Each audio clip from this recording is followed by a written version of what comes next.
Je vis en France, pays des droits de l'homme. Mais ces droits sont bafoués.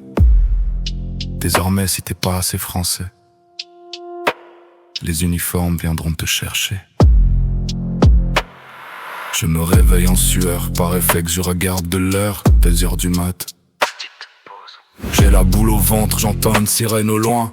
Sans réfléchir, je me demande qui est-ce qu'on vient chercher? Sans savoir s'il s'agit de la police ou des pompiers. Je vais boire et je me regarde dans le miroir. Je me rappelle encore cet appel. Ahmed s'est fait arrêter. Ils l'ont plaqué au sol, matraqué, menotté. Mon estomac est noué, depuis j'ai peur. Pourquoi l'avoir arrêté?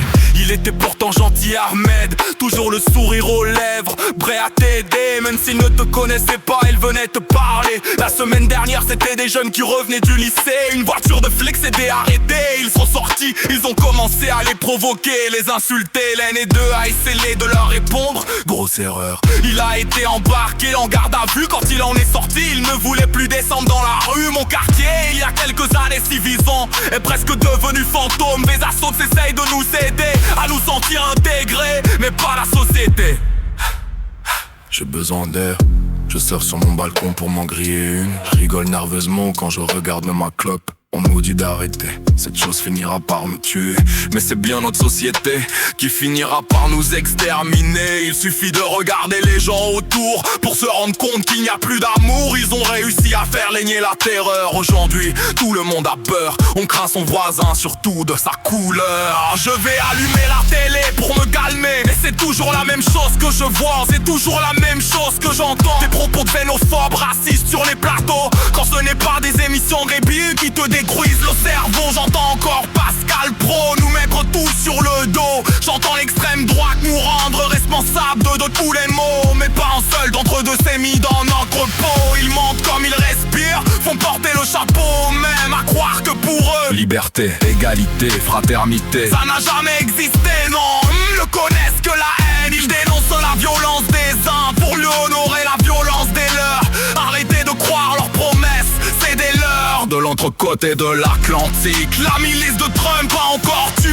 La Maison Blanche continue de nier. Mais rassurez-vous, en 2027, à écouter les gens, c'est mon sang et celui des miens qui bientôt va couler. Je me rappelle de mon cours d'histoire, que ce soit le massacre de la Saint-Barthélemy, Oradour-sur-Glane ou bien un rafle du Veldim. J'étais présent aux commémorations, j'entendais les élus dire plus jamais ça. Mais aujourd'hui je les entends, elles se rapprocheront pas de loin. Les bottes et les vestes vert de gris, je sais qu'un jour c'est moi qu'ils vont arrêter pour leur avoir fait la fond de respirer, de marcher sur leur sol, ou bien juste pour avoir gardé la tête haute. Mais je vais continuer d'avancer, je refuse d'abandonner.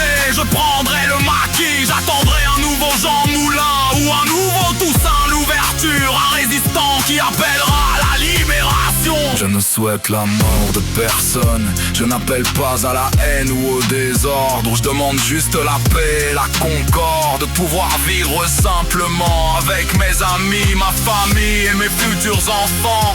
Dans un monde où personne ne voudra que je m'en aille loin d'ici, car je ne serai pas, à leurs yeux, assez français pour eux.